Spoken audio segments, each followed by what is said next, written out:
고린도후서 5장 18절부터 21절까지입니다.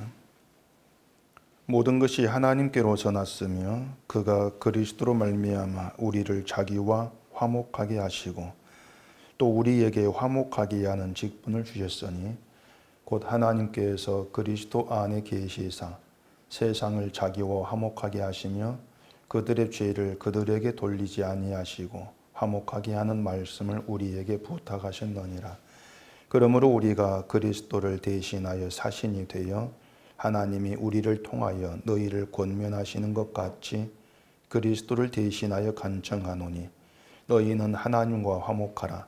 하나님이 죄를 알지도 못하신 이를 우리를 대신하여 죄로 삼으신 것은 우리로 하여금 그 안에서 하나님의 의가 되게 하려 하심이라. 아멘. 기도하겠습니다. 하나님께서 예수 그리스도의 피로 우리의 모든 죄를 덮으시고 하나님 백성이 되게 하셔서 이 땅을 살게 하시는 그 뜻이 무엇인지를 오늘 말씀 안에서 깊이 깨닫고 배워 알기를 원합니다. 성령의 도우심, 지혜 가운데에서 우리를 향하신 하나님의 그 큰 마음, 그 생각을 깊이 알아가는 복된 시간 될 수 있도록 간섭해 주시옵소서. 예수님 이름으로 기도합니다. 아멘. 우리가 성경을 보게 되면은 모르는 단어는 거의 없을 겁니다. 다 아는 단어, 익숙한 단어들이 이제 눈에 보이는 거죠. 성경에서 가령 교만, 겸손, 사랑 이제 이러한 얘기들이 나오면은 그런 단어들을 보면서 우리 머리에 그려지는 게 있습니다. 이런 게 교만이고 이런 게 겸손이고 그려지는 것이 있죠. 그래서 우리가 이 성경을 보면서 좀 조심할 것이 뭔가 하면은 우리가 알고 있는 그런 지식의 범주 안에서 성경의 단어들을 이해하지를 않아야 한다는 겁니다.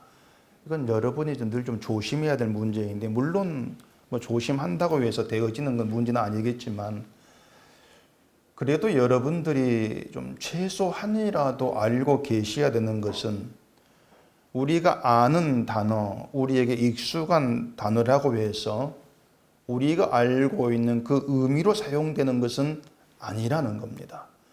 이건 분명히 여러분들이 좀 아셔야 될 그런 문제입니다. 무슨 말인가 하면은 이 성경에서 언급되고 사용되고 있는 단어에 대한 오해가 너무 심한 겁니다. 너무 심하다 못해 아예 전혀 오해하고 있다. 이렇게 얘기해도 아마 틀린 말은 아닐 겁니다.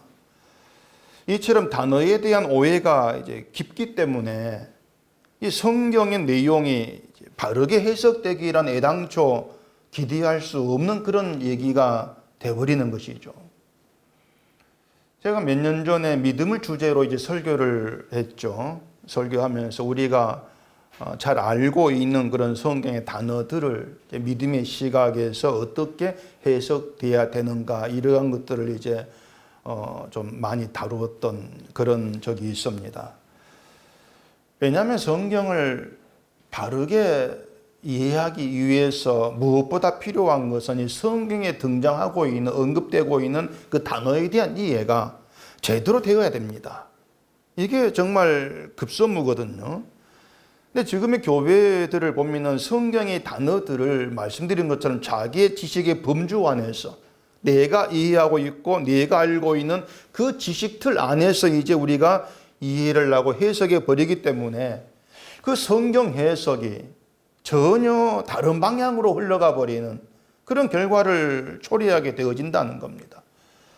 그런 점에서는 오늘 본문 내용도 다르지 않다고 할 수가 있는데, 이 본문에서 바울이 반복해서 얘기하는 게 화목이죠. 화목.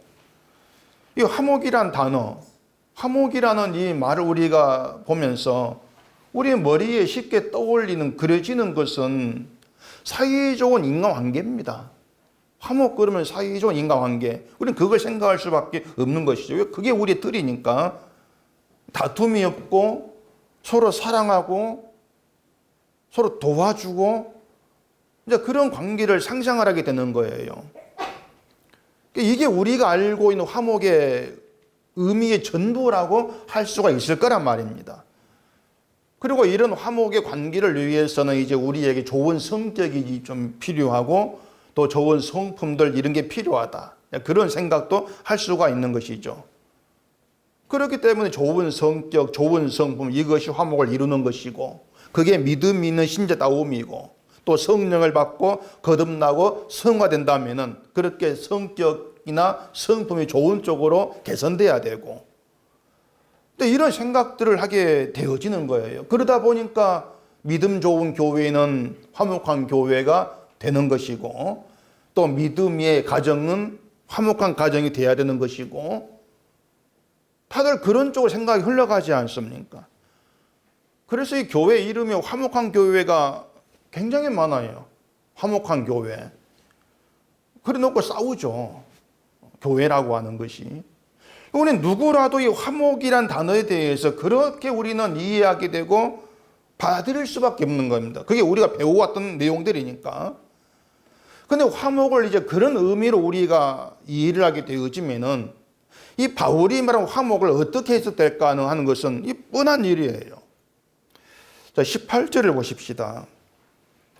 모든 것이 하나님께로서 났으며 그가 그리스도로 말미암아 우리를 자기와 화목하게 하시고 또 우리에게 화목하게 하는 직분을 주셨으니 여기 화목하게 한 직분이란 말이 이제 나오죠.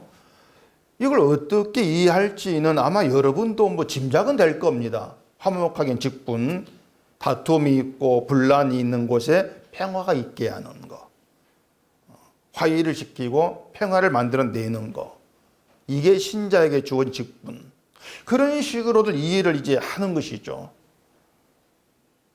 그래서 신자가 해야 될 일은 다툼이 있는 곳에서 평화를 만드는 것이다. 그렇게들 알지 않습니까?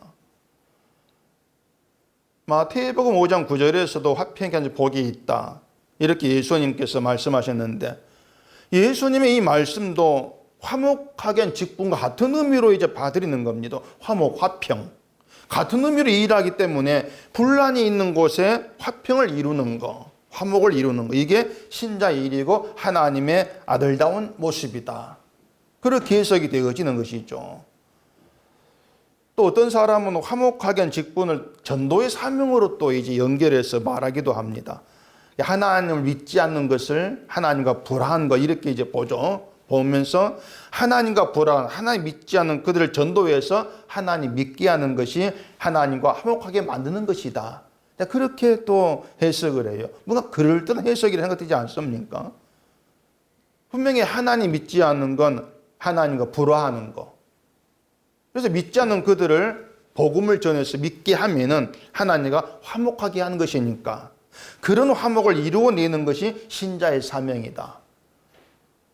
아마 이렇게 얘기하면은 다들 그래 맞구나 그렇게 받아들일 정도로 좀 혹한 그런 내용이 아닐 수가 없는 거예요. 그 해석에 맞는 것이라면은 결국은 화목하게 한 이런 신자의 주어진 명령이라고 할 수가 있는 것이고 또 우리에게는 하나님과 불어간 자들을 화목하게 만들 능력이 있다. 또 이런 의미가 되어버린다는 얘기죠. 결국 그렇게 되면 성경에서 벗어나는 거예요. 그래서 우리가 먼저 생각해야 될 것은 화목이란 말이 등장했을 때 우리의 능력으로 하나님과 불어간 사람을 화목하게 할 수가 있는가 이러한 점들을 생각해 봐야 되겠죠. 우리가 화목을 만들어낼 수가 있느냐. 만약 우리에게 그런 능력이 있는 것이라면 우리 자신부터 하나님과 화목할 수 있어야 돼요. 우리 자신부터. 하나님과 불화하지 않고 다툼이 없는 그런 상태로 우리가 있어야 한다는 것입니다. 자, 그런 점을 본다면 여러분 어떻습니까? 여러분들은 하나님과 불화하지 않고 화목한 그런 관계가 있다고 할 수가 있냐고 하는 거죠. 아마 이렇게 말하면 좀 감이 잡히지 않은 분이 있을 거예요. 하나님은 영이시고 이제 보이지 않으시는 그런 분인데 느낄 수도 없는 한마디로 말해서 없는 것 존재하는 그런 분이 하나님인데 그런 하나님과 불화한다, 화목한다 이걸 어떻게 우리가 실감할 수 있는가 이런 생각이 있을 겁니다. 근데 이 문제는 쉽게 확인할 수가 있는 거예요. 하나님과 화목하지 못하고 불화한다. 하나님과 다툰다는 것은 우리가 죄 가운데 있다 그 뜻입니다. 죄 가운데 있다. 그 죄가 뭔가 하면은 하나님이 우리에게 베푸시고 이루신 일에 대해서 감사하지를 못하고 만족치를 못하는 게 하나님과 다투는 겁니다. 그 죄 가운데 있는 것이 하나님과 불화한 것이죠. 이건 우리에게 아주 확실한 모습이지 않습니까? 우리는 어떤 일에 대해서도 만족을 못하고 늘 부족함을 느끼고 살고 있습니다. 뭐 우리가 사는 어떤 그 삶 환경에 어떤 차이가 있든 모든 게 동일해요. 많으면 많은 대로 적으면 적은 대로 늘 부족함을 느낍니다. 만족치를 못하는 것이죠. 지금 우리가 살아가는 현실 자체를 마음에 들어하지를 않는 거예요. 일용할 양식을 달라고 주기도문 하면서도 일용할 양식으로 절대 만족치를 못하는 것이 인간이란 얘기죠. 주기도문 하고 있으면서도 이게 죄 가운데 있는 인간의 현실인 것이고 그 죄가 하나님과 불화한 가운데 있다 증거물이에요. 하나님과 불화하다 그 얘기죠. 이건 기독교인들이 기도하는 걸 들여다봐도 알 수가 있습니다. 기독교인의 기도는 전부가 자기 만족을 위한 기도입니다. 내 요구사항이죠. 이렇게 해달라 저렇게 해달라 내 요구를 들고 나오는 게 기독교인의 기도인데 그렇게 자기의 요구사항을 들고 나온다는 것 자체가 하나님께서 지금 내게 베푸신 게 불만입니다. 그 뜻이에요.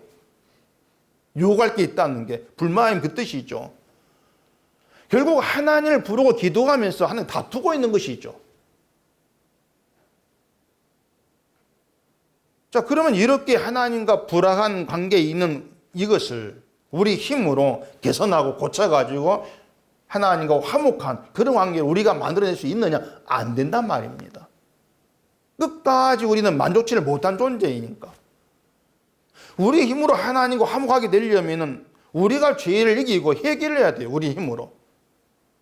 내 뜻은 사라져야 되고 우리 힘으로 내 의지로 내 뜻을 죽여야 되고 하나님의 뜻을 위해서만 살 수 있어야 돼요.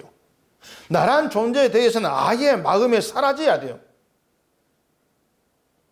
그래야 화목이 가능해요. 왜냐하면 죄는 한마디로 말하면 자기 사랑이거든요. 그 죄를 극복한다고 내 사랑이 사라져야 한다. 그것인데 그걸 우리가 어떻게 합니까? 자기 사랑을 우리가 어떻게 포기를 해요? 그래서 수십 번, 몇백 번 얘기를 한다 할지라도 죄는 우리 힘으로 이길 수가 없습니다. 해결을 못하는 거예요. 따라서 하나님과 화목한다고 하는 것은 우리가 할 수 있는 일이 아닌 것이고 다른 사람을 하나님과 화목하게 하는 것 또한 우리 능력 밖의 일입니다. 안 되는 일이란 것이에요. 그런데 바울은 마치 우리가 꼭 실천해야 될 문제인 것처럼 하나님과 화목하라 이 얘기를 하고 있다는 얘기예요. 그 20절을 보십시다. 그러므로 우리가 그리스도를 대신하여 사신이 되어 하나님이 우리를 통하여 너희를 권면하시는 것 같이 그리스도를 대신하여 간청하노니 너희는 하나님과 화목하라. 자, 그렇게 얘기를 하죠. 너희는 하나님과 화목하라 이 말이 마치 우리에게 자, 하나님과 화목해. 그 화목을 너희가 좀 실천해 만들어내 이렇게 명령하는 것처럼 들린단 말입니다. 성경 이렇게 하라라는 말들이 많이 있는데 이걸 신자에게 실천하라고 주신 명령으로 이제 받아들이는 것이죠. 그래서 성경에는 신자가 행하고 실천해야 될 문제들이 있다 이렇게 하면서 그 행함 자기 실천 포기를 못하는 겁니다. 근데 바울이 이런 말들을 우리에게 실천을 요구하는 그런 내용으로 받아들이려면은 말씀드린 것처럼 우리의 능력으로 그 명령들, 그 얘기들을 실천할 수가 있느냐 이것부터 물어야 된단 말이에요. 가능하냐 이것이? 그 물음을 해야 되죠. 그렇게 물었을 때에 내릴 수 있는 답은 하나입니다. 실천이 가능하지 않다, 불가능하다. 우리들 그런 답에서 함께 할 수밖에 없는 거예요. 그게 우리 답일 수밖에 없어요. 안 된다. 그래, 안 된다는 것을 또 이 사람이 어떻게 얘기를 하는가 하면은, 하나님은, 이 사도들은 지금 완전한 실천을 의미로 주어지는 명령이 아니고 목표를 삼아라. 그때 이렇게 얘기합니다. 목표를 삼아라. 목표를 삼고 힘써 달려가라. 그 목표를 향해서, 그런 뜻으로 주어진 명령이다. 이렇게 얘기를 해요. 적당히 절충하고 있는 것이죠. 안 되지만 목표를 삼고 달려가는 거. 그래, 사도의 말을 실천할 수 없으니까 덮어버리자. 이렇게 차마 그렇게는 못하니까 우리가 바라보고 나아갈 목표, 그렇게 나아가다 보면 뭔가 믿음이 점차 향상이 되고 달라지고 더 좋아질 것이다. 그렇게 좋아진 믿음을 가지고 천국 가면 상을 따로 받는 게 있다. 그렇게 해석을 하고 있는 거예요. 근데 여러분, 성경 어디에도요, 이 발전하는 신앙, 그렇게 얘기된 부분이 없습니다. 신앙이 발전한다, 점차 나아진다, 그렇게 얘기한 적이 없어요. 그런 신앙 나오지를 않습니다.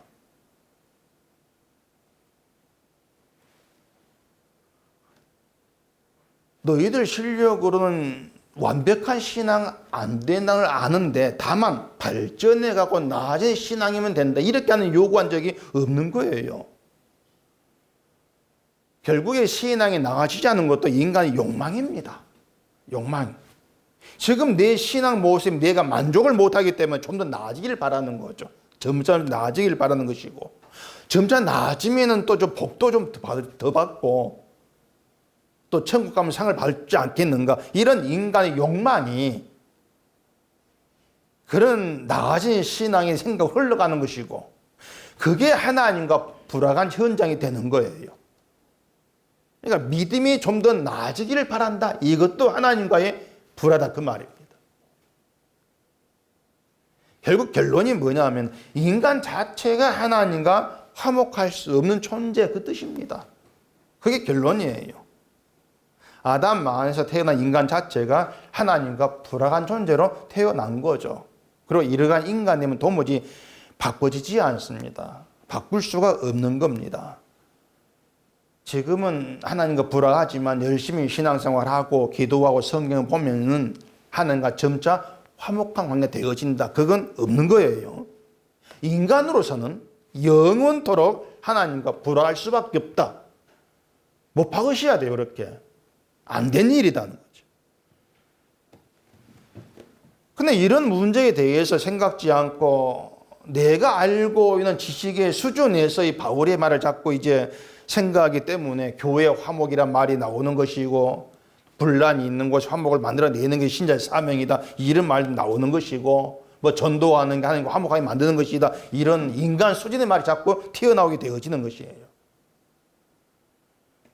그래서 먼저 생각할 것은, 이 바울의 말은 화목의 의미라고 하는 것이 뭔가 다투지 않고 사이좋게 지내는 그런 관계 문제를 지금 얘기하는 것이 아니라는 겁니다. 지금 바울은 자기가 복음을 전했던 고린도 교회로부터 비난을 받고 있는 입장이죠. 비난을 받고 있습니다. 사이가 안 좋아요. 물론 고린도 교회가 바울을 보는 것이지, 바울이 고린도 교회를 이놈들 그렇게 보는 건 아니죠. 고린도 교회의 일방적인 모습인 거예요. 바울을 보면서 다른 사도에 비해서 사도답지 못하다, 이런 말 듣고 있단 말입니다. 이러한 것들이 외적으로 오면은 교회와 바울이 불화하고 있다, 이렇게 보일 수가 있는 거죠. 그렇게 오게 되면 바울이 화목에 대해 말하는 것도 고린도 교회가 자신의 관계에서 좀 불화가 사라지고 화목을 이루고 싶어하는 그런 마음에서 이런 말 하고 있는 것이 아닌가, 그런 생각도 나올 수가 있다는 얘기입니다. 근데 그러한 것들은 어쨌든 인간관계 개선이에요. 인간관계 개선일 뿐이지 복음은 아니란 것입니다. 복음이 아니다. 십자가가 아니란 것이에요. 그런 점에서 교회가 교인들에게 화목을 강조하는 거, 또 그게 마치 믿음인 것처럼 가르치는 거, 이건 복음과 상관이 없는 말들입니다. 그래서 좋은 인간관계 유지가 되는 그런 보기 좋은 교회를 만드는 것에 정신 팔려 있는 것밖에 아니다, 그렇게 얘기할 수밖에 없는 것이에요. 제가 들은 이 말을 교회의 인간관계 화목은 필요 없다, 그 뜻으로 오해하면 안 되십니다.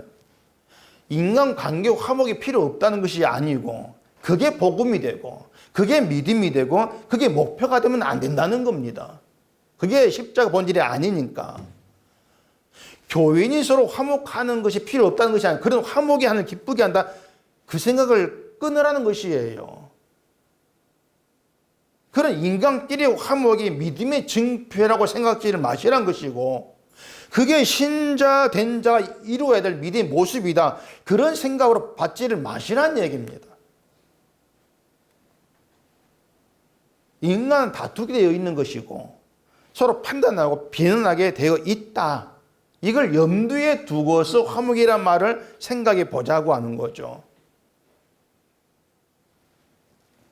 우리에게서 나와지는 건 얘기하는 다툼이고 비난이고 판단이고 그런 것들이지 않습니까? 이걸 우리에게서 나오지 못하도록 틀어막을 재주가 없어요. 나올 수밖에 없어요. 이런 우리에게 화목은 마치 액자 속에 잘 그린 그림을 걸쳐놓은 것밖에 안 된다는 얘기입니다. 바울이 그걸 모르겠습니까? 너무 잘 알죠. 그런 바울이 교회와 자기의 관계 개선을 위해서 화목을 말한다? 이건 안 되는 일이죠. 바울은 그런 말을 할 이유가 없다는 것이죠. 그러니까 화목의 의미를 인간관계라고 하는 함정으로 끌어가시면 안 되는 겁니다. 그게 성경을 엉망진창으로 만드는 것이다. 그런 뜻이에요. 제가 지금 화목을 인간관계의 문제로 이해하지 말 그러면 긴 게 말씀드린 이유가 있습니다. 이유가 뭐냐면 사람들이 자꾸 인간의 것으로 하늘의 것을 조작하려고 하는 그 습성이 있어요. 가령 예수님께서 말씀한 빛과 소금 어떻게 조작합니까? 하나같이 선한 일에 힘쓰고 사랑을 실천하는 믿음의 행위로 조작해내지 않습니까? 근데 사람들은 조작된 말에 정신이 팔리는 겁니다. 조작되지 않은 복음보다도 조작된 말을 더 진리로 받고 있는 것이죠. 그런 점에서 지금의 교회는 조작된 교회다. 이렇게 얘기할 수밖에 없는 것이고 그렇게 조작된 교회가 구원으로 인도한다고 믿고 교회로 모이는 걸 보면은 지난주에 말씀을 드린 것처럼 교회가 참 위험한 곳이 되었다. 이렇게 말하지 않을 수가 없는 거예요. 오늘 주보에 그림이 되어 있죠. 교회가 위험한 곳이 되었습니다. 그 그림 보면은 대한 눈치챌 거예요. 왜 위험한지. 이번에 코로나 사태 속에서 교회가 예배당에서 예배 드리면 세상이 이제 그걸 두고 막 비난했지 않습니까? 교회가 이웃을 사랑한다고 하면서 예배를 드리면 되냐는 것이죠. 예배 드렸다가 모였다가 바이러스 옮기면은 이웃을 해롭게 하는 것인데 그건 사랑이 아니고 교회가 할 일이 아니지 않느냐. 그거예요. 그게 세상이 알고 있고 바라는 교회의 모습이죠. 화목이라고 하는 교회가 이러한 세상과 화목을 이루는 그런 관계로 나아가는 걸 의미하지를 않습니다. 그런 화목을 위해서 교회가 만들어지고 존재하는 것도 아닌 거예요. 기독교는요, 그런 인간관계, 세상 관계를 다 떠나서 순전히 예수 그리스도와의 관계 속에서만 생각을 해야 돼요. 그게 기독교예요. 그 중에 하나가 하나님과의 화목이라는 것입니다. 그리스도 안에서만 생각해야 될 문제. 하나님과 화목된 관계에서 천국에 들어간다. 이걸 생각하면은요, 바울은 지금 고린도 교회에게 생명이 되는 중요한 얘기를 지금 하고 있는 것이고, 이것을 서로 화목하게 지냅시다.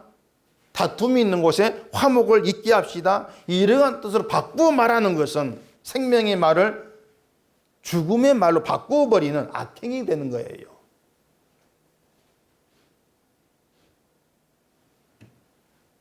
바울이 말하고 있는 화목의 본질이 뭐냐면요, 우리의 죄를 우리에게 돌리지 않는 것, 그게 화목의 본질입니다.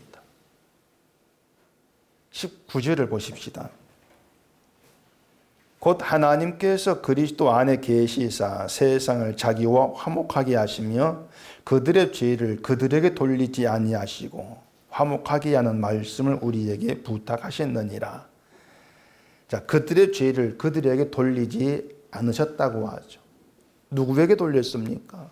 그리스도 아닙니까?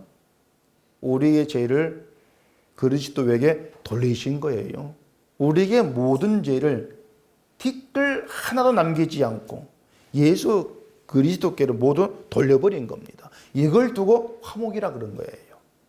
이게 화목이에요.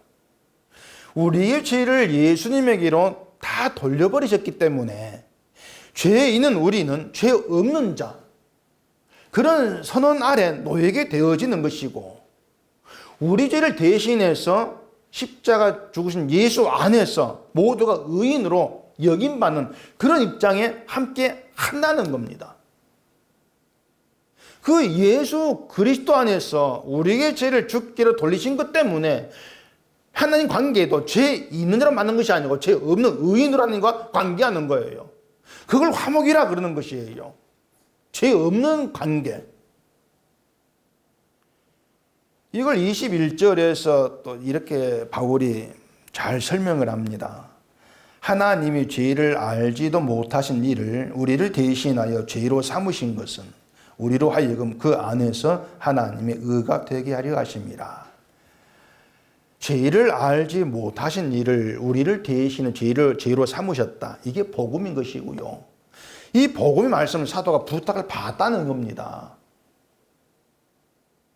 우리가 진심으로 죄를 알고 우리에게서 그 죄를 보고 있고 죄로 인한 심판이 바로 내 것이었다. 이걸 실감한다면은 정말 바울이 이 말은 우리에게 정말 묵직한 충고로 다가와야 돼요. 우리의 죄를 담당한 분이 따로 있더라는 거. 내 죄를 대신해서 지고 죽은 분이 따로 있다는 거. 이건 우리에게 놀라움과 묵직한 충격으로 다가와줘야 됩니다. 이게 그냥 덤덤하게 듣고 내 아는 얘기, 그렇게 듣고 넘길 문제가 내용이 아닌 거예요. 정말 21절 한 구절만 가지고도 너무 좋아서 보고 또 보고 그럴 정도 돼야 되는 그런 내용이 아니겠는 얘기입니다. 죄의 자리에서 우리가 심판받을 그런 죄의 존재라는 그 입장에 생각해 본다면은 우리를 대신에 죄로 삼으신 분이 따로 있다. 그분 때문에 우리는 죄 없는 자로 여김받고 하나님과 화목한 자가 되었어. 그 화목으로 우리가 천국에 들어가. 이런 내용들은 정말 펴놓고 보고 또 봐도 지루하지 않는 그런 종 내용이 돼야 되지 않겠냐고 하는 것입니다. 근데 오늘 그게 아닌 거죠. 정말 우리 인생에 중요한 것은 그렇게 보면 예수 그리스도 한 분밖에 없는 거잖아요. 근데 우리는 늘 다른 중요한 거리를 가지고서 늘 줄 찾다는 얘기입니다. 자, 예수님과 함께 십자가 못 박힌 강도가 있습니다. 이 강도가 예수님과 함께 낙원에 있게 되었는데 어떻게 해서 낙원에 있게 되었습니까? 바울의 말들은 그거예요. 강도의 죄를 강도에게 돌리지 않는 겁니다. 하나님께서 그 죄가 어떤 죄였느냐 이건 따질 필요가 없는 거예요. 강도의 그 죄를 강도에게 돌리지 않고 같이 못 박혀 죽으신 예수께로 돌려버린 거예요. 그 강도의 죄를 예수님 대신 지고 죽으신 것이죠. 이게 하나님의 구원 방식인 것이고 이 방식이 예수 우리가 천국에 들어가더란 얘기예요. 자, 그러면은 여기에 그런 구원의 방식에 우리의 공로라고 하는 게 들어있겠냐 없겠냐 그걸 또 생각해 보세요. 없죠. 들어있을 수가 없단 말입니다. 그냥 물어보나 마나 아닙니까? 그러니까 우리가 예수 그리스도 안에서는 당신에게 어떤 행위가 있습니까? 이걸 했습니까? 안 했습니까? 중요한 게 아닌 거예요. 전혀 중요한 문제가 안 되는 것입니다. 뭐 신목사는 행함을 부정한다 이런 말도 제가 좀 많이 듣고 있는데 행함을 부정한 게 아닙니다. 행함을 부정한 게 아니고 우리의 공로를 부정하는 겁니다. 저는 어떤 행함이 있다 해도 문제될 게 없는 거예요. 아무런 가치가 없는 거예요. 여러분 마음 내킨 대로 얼마든지 봉사도 하고 구제도 하시면서 다 되는 것입니다. 제가 그래 행함 부정한 적이 없어요. 다만 그 행함이 공로가 안 된다는 것이었죠. 제가 지금 말 바꾸고 있는 겁니까? 제가 지금까지 얘기한 그거였습니다. 우리의 어떤 행함도 공로가 안 됩니다. 그게 제가 부정하는 것이었습니다. 그러니까 우리가 뭘 하든 거기에 가치 두지 맙시다. 그죠? 아무 가치 두지 맙시다. 이번에 구제를 조금 했는데 이게 한 80점 되고, 뭐 봉사를 했는데 85점 되고, 뭐 성교했는데 한 9점 되고, 그런 방식으로 가치 두지 말라는 겁니다. 차이비를 두지도 말라는 것이에요. 그렇게 우리가 어떤 만들어낸 행함에 가치를 두는 것 자체가 우리의 죄를 우리에게 돌리지 않으시고 하나님과 화목하게 하신 화목에 마음 두지 아니한다. 이걸 보여주는 게 되는 겁니다. 그 증거예요. 죄를 알지도 못하신 이를 우리를 대신해서 죄로 삼으시고 우리는 그 안에서 그 예수 안에서 의인되게 하신 이게 몽땅 다 하나님이 일하심이고 하나님께서 이루신 화목. 그 화목을 무시하고 멸시하는 것이 내가 행한 것에 가치를 두는 악행이다. 그렇게 볼 수 있어야 돼요. 자, 그러면은 또 생각해 봅시다.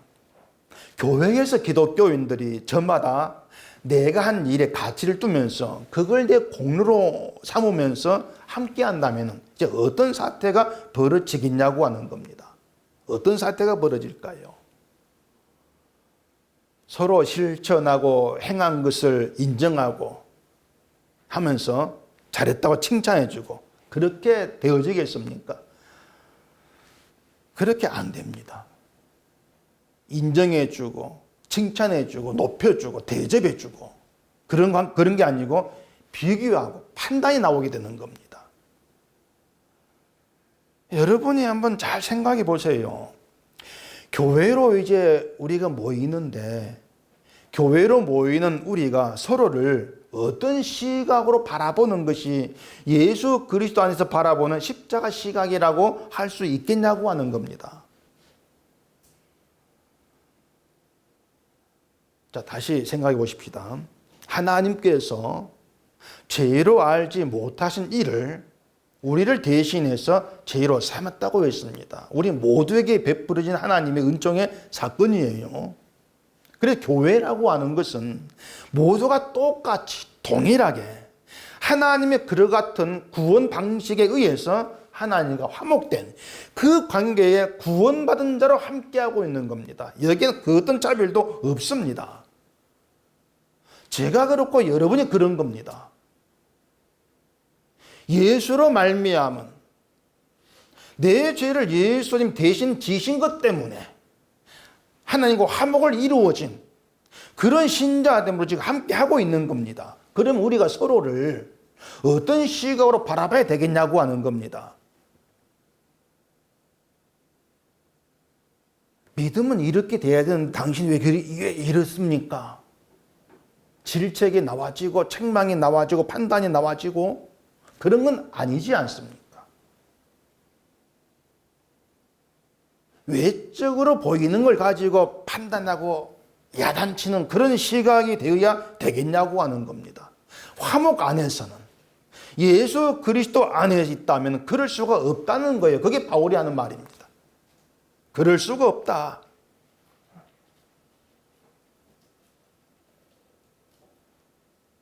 하나님 부르심으로 거룩한 자가 된 너희는 예수 그리스도 안에서 그리스도로 말미암아 하나님과 화목하게 된 하나님 백성들이다.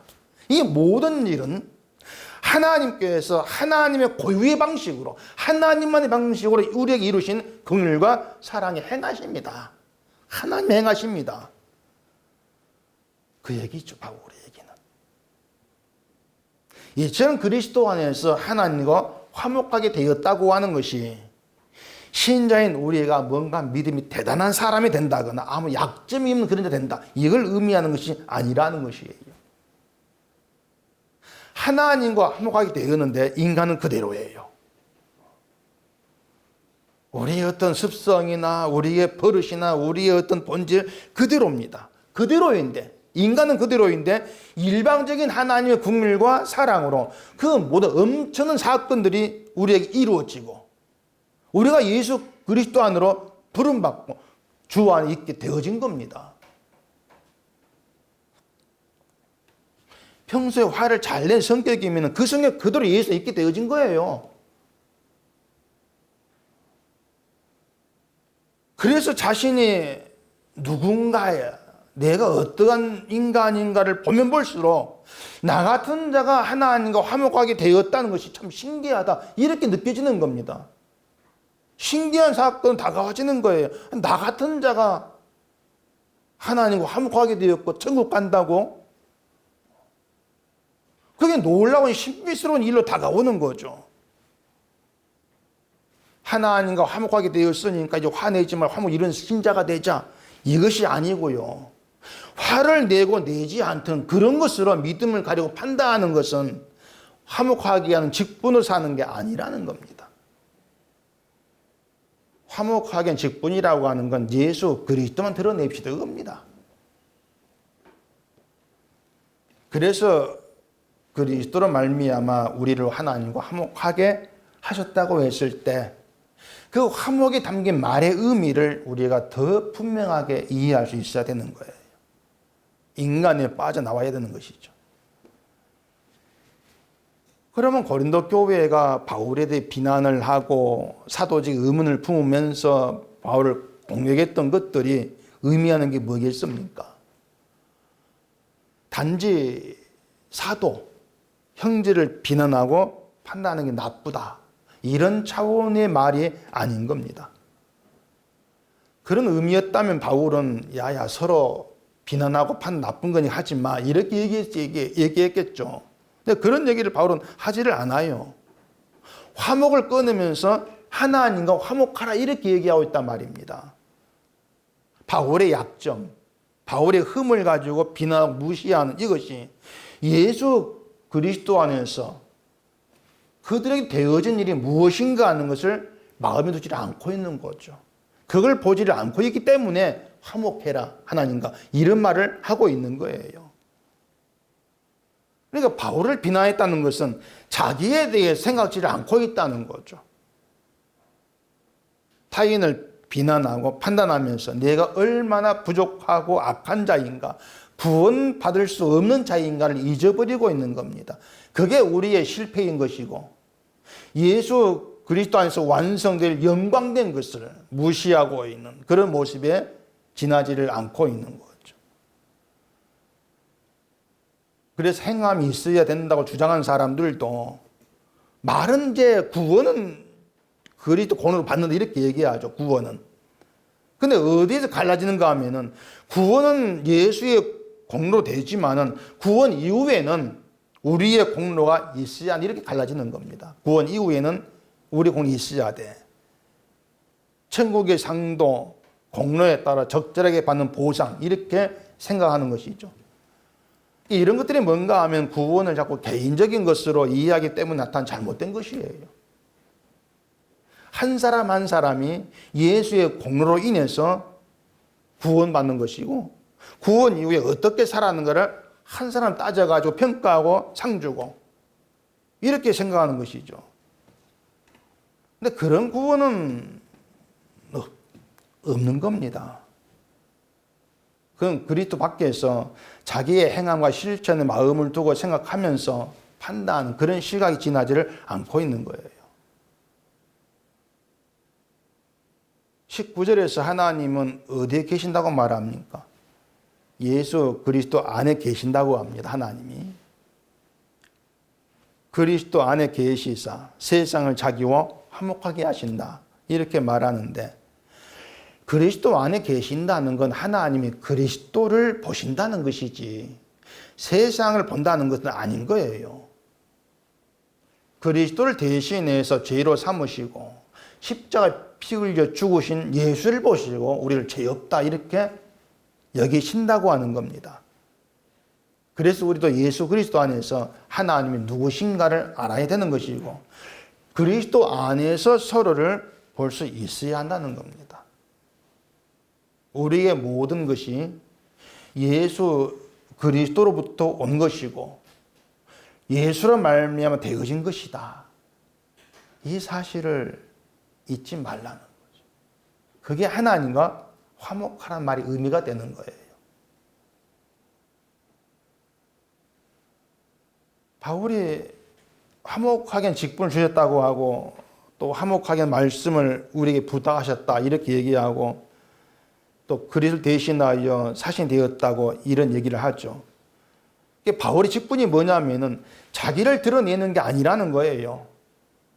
그냥 예수를 전하는 것이고 예수를 드러내는 것이다. 그게 내 할 일이다. 그 얘기를 하고 있단 말입니다. 예수를 전하는 것이 화목한 직분 충성하는 것이고 화목하게는 말씀을 전하는 일이 되는 것이란 말이에요. 예수로 말미암아 하나님과 화목하게 되었고 예수 그리스도 안에서 하나님과 화목한 자로 함께하는 교회다. 이게 바울의 증거예요. 그래서 교회는요, 늘 말씀 속에서 왜 그리스도인가? 이런 감탄과 물음이 계속 나오는 현장이 돼야 돼요. 이건 지난 주복 그림이죠. 느낌표, 물음표가 있는 거. 늘 말씀 속에서 왜 그리스도인가? 감탄, 그런 물음, 그런 것 속에서 나로서는 안 되는 일을 하나님께서 예수로 말하며 나에게 이루셨구나. 그런 답을 찾으면서 인생 전부가 그리스도로 뭉쳐지는 것. 그게 신자됨으로 살아가는 것이라 이렇게 우리가 생각할 수 있어야 한다는 것입니다.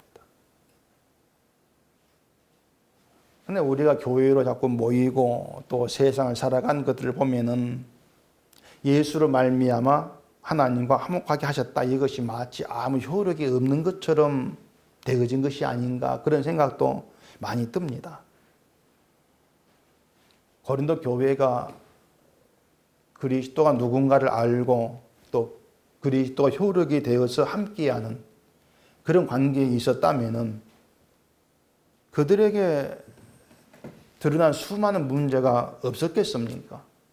문제는 늘 터져 나오는 거예요. 예수를 믿는다면, 우리가 믿음 가운데 있다면 문제 없어야 된다. 이게 우리 오해입니다. 믿음 가운데 있다면 분파 없어야 되고, 다툼 없어야 되고, 비난 없어야 돼. 이게 우리 오해죠. 그런 생각들이 뭐냐면 자꾸 어떤 믿음을 가지고서 나에게 관심을 두고 나에게 초점을 둔다는 거예요. 어떻든지 간에 믿음 좋은 나, 믿음 좋은 교회, 그렇게 인정받고 싶어 한다는 것이에요. 그게 인간적인 생각이라는 겁니다. 그런 생각으로 함께하기 때문에 비난하고 판단하고 질책하는 것이 지속되면서 뭔가 잘못된 것인가를 보지를 못하는 거예요. 교회는요, 넌 맞고 너는 틀리고 넌 잘하고 넌 못하고 이렇게 구분되고 나눠질 수 있는 것이 아닙니다. 교회는. 근데 우리가 잘하는 그런 거예요. 넌 틀렸어. 넌 잘못해. 우린 늘 누군가를 보면서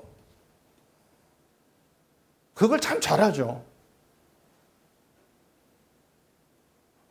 이렇게 사람을 나누는 일에는 타의 추종을 불허할 정도로 능숙하게 잘합니다. 우리 주특기예요, 그것이. 이런 우리에게 바울이 하나님과 화목하라 이런 말을 던지고 있는 거예요. 그 말이 어떻게 들리냐고 하는 겁니다. 화목을 위해 뭘 해야 된다 이런 뜻으로 들리냐고 하는 거예요. 바울의 말은 쉽게 말하면은 그리스도를 보라는 겁니다. 예수로 말미암아 너에게 되어진 그 일을 봐. 그 얘기를 하고 있는 거예요. 예수 그리스도를 보게 되어지면 우리의 죄를, 너의 죄를 너에게 돌리지 않으시고 예수를 대신하게 하셔서 우리를 죄 없다고 선언하신 하나님의 공의와 자비의 세계를 만나게 되어진다는 것입니다. 그게 화목이라고 하는 거예요.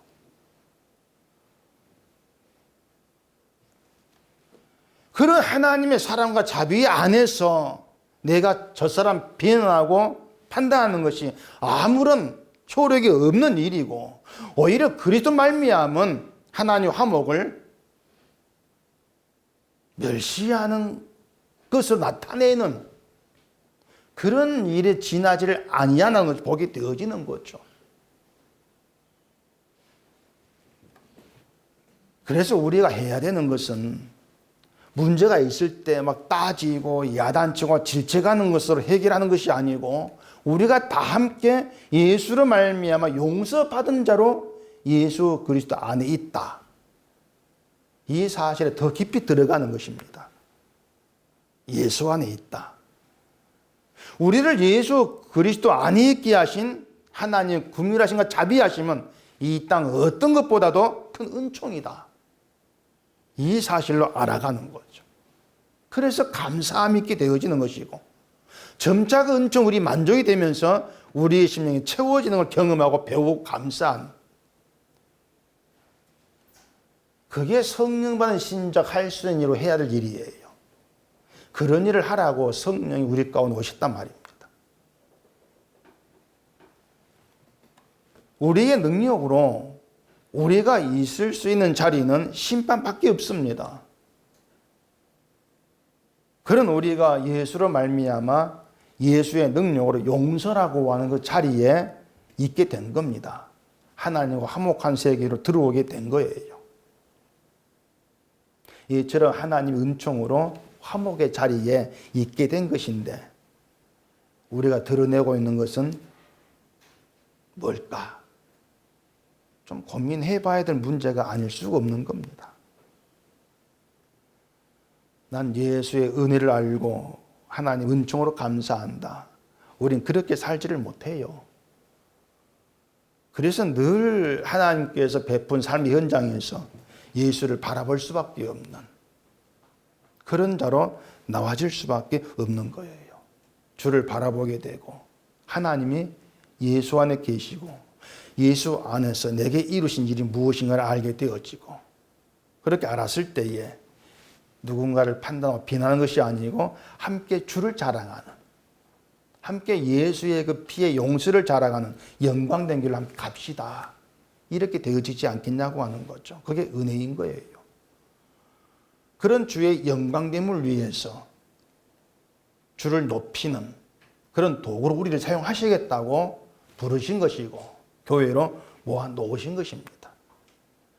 늘 살아가시면서 여러분의 그 큰 문제들, 정말 우리만 놓고 보면 심판밖에 할 말이 없는 그런 우리에게 하나님께서 예수로 말미암아 행하신 그 일들, 그런 일들 깊이 들여보시면서 나는 날마다 은총 때문에 삽니다. 그런 고백이 나와지고 그 고백이 주께 영광이 되는 그런 길로만 나아가는 우리가 되기를 바랍니다. 기도하겠습니다. 아버지 하나님, 이 시간도 바울의 복된 이 말을 통해서 또다시 우리가 누구인가를 돌아보게 되어지고, 하나님께서 예수로 말미암아 우리에게 베푸신 은총이 무엇인가를 깨닫게 되어집니다. 예수 안에 들어가게 되어지면은 우리가 가장 복된 자이고, 예수의 십자가의 피의 용서를 알게 되어지고, 그 용서를 믿게 되어진 것만 가지고도 하나님의 놀라운 은총 아래 있다는 것을 알게 되어집니다. 우리가 모일 때마다 이러한 동일한 은총, 은혜 가운데 모이게 하시고, 우리가 다 함께 주만 높이는 그 길로 나아갈 수 있도록 저희를 붙들어 주시옵소서. 예수님 이름으로 기도합니다. 아멘.